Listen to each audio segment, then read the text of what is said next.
السلام عليكم ورحمة الله وبركاته. حبايب قلبي، أخباركم إيه؟ يا رب تكونوا دايما بخير وأسمع عنكم دايما يا رب يا رب كل خير. دي سبانخ. عامل لكم طريقة حفظ السبانخ، أسرع طريقة وأحسن طريقة، بتقعد من السنة للسنة خضرة كده. أنا كنت عاملاها وفي ناس خدوها مني كانوا بيحلفوا إن أنا حاطة عليها حاجة، لكن لا، زي ما هي كده. عملت إيه؟ جبت السبانخ، نضفتها كويس قوي من الورق الاصفر من اي اعشاب فيها، قطعتها زي ما انتم شايفين، وطبعا غسلتها كويس جدا لانها بتنزل رمله كتير قوي او طينه مطرح الشتاء.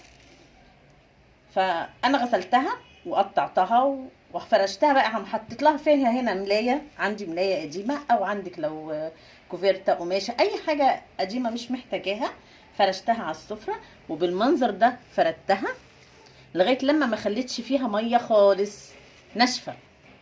خلاص هعمل ايه؟ اجيب كيس التلاجة، نقول بسم الله الرحمن الرحيم. عندي كيس التلاجة وهعبيها فيها زي ما هي كده. طبعا عندنا الكزبره شغاله طول السنه. خلاص شوفي انت هتجيبي كميه قد ايه من السبانخ وتشيلي على قد اكلاتك. خلاص كده. طبعا انا هعبيها كلها في اكياس على قدي، على قد اكلتنا. بصي التكه كده هطلع منها الهواء اهو، واروح ماسكه الكيس ربطاه كده